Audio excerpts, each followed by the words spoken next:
Hi friends, అందరికీ నమస్తే. నేనైతే ఇక్కడ ఇంతకుముందు కుందేలు చూసిన కదా, ఇక ఇదే చెట్టు అండి.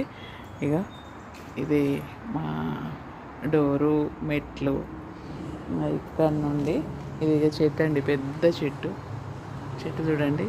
చెట్టు అయితే మా అమ్మాయి నేను ఇట్లా కుందేళ్ళని చూసిన అని చెప్పిన తర్వాత నేను చూస్తా అని వచ్చిందండి. ఇదే ఏరియా. ఎప్పుడు మీకు డోరు అది ఇదన్నీ చూపిస్తా కదా, ఇదే ఏరియా. అయితే కుందేళ్ళను చూసినానంటే ఆమె కూడా సంతోషాన్ని ఇది చేసుకొని ఇక వచ్చిందండి. అర్రే ఇటు వచ్చిందండి. ఒరే రామా, ఎందుకు వచ్చినవే ఇటు? ఇంకో పిల్ల వచ్చి ఇటు మోని ఇటు ఇదైంది. ఇగో ఇక్కడ దాక్కుంది చూడండి, ఇంకా చిన్నపిల్ల ఇంకా మూలకు.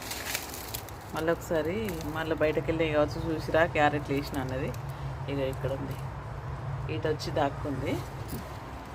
అలాగే ఇంకా 3 ఉన్నాయి కదండి, ఇంకా మిగతా ఎక్కడ ఉన్నాయో చూద్దాం. అలాగే క్యారెట్లు వేసి వచ్చిందంట. ఎక్కడ వేసిందో, అయ్యో అక్కడ వేసినావా? అయితే క్యారెట్లు అటు ఒకటి అక్కడ చుట్టూ వేసిందండి. ఇక్కడ వేసి వచ్చింది. ఇంకా క్యారెట్ మొక్కలు చిన్న చిన్న వేసింది చూడండి, ఇక్కడ వేసింది. ఒక్కడైతే బయట వెళ్ళింది. అయితే ఇది ఇక్కడండి దీన్ని ఇక్కడ దాచిపెట్టేసింది అనమాట. ఇదే దాని ప్లేసు.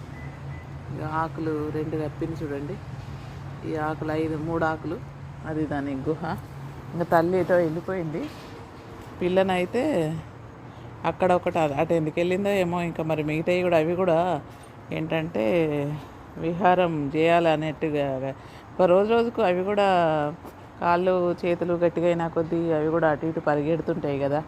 ఇప్పుడు ఏ పిల్లలైనా కూడా అలాగే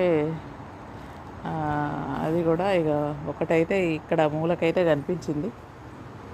ఇంకా మిగతా ఎక్కడున్నాయో తెలియదు. మొత్తానికైతే ఇక్కడ కూడా ఇంటి పక్కకేనండి. ఇక ఇదే ఇల్లు, గోడనే అడ్డం. ఇక గోడ పక్కకే ఇదైతే ఇలాగే నక్కింది బిడ్డ, చిన్న బిడ్డ చూడండి. ఉండనియండి, ఇక వెళ్దాను. ఏంటంటే క్యారెట్లు తింటున్నాయి కావచ్చు మళ్ళీ తల్లి వచ్చి అన్నట్టుగా. అంటే నేనైతే వచ్చి చూస్తున్నా. ఇక క్యారెట్లు అయితే అలాగే ఉన్నాయి. ఇక తల్లి తింటుందో ఎక్కడికి వెళ్ళిందో మళ్ళీ వేటకు. ఇది సంగతి అండి.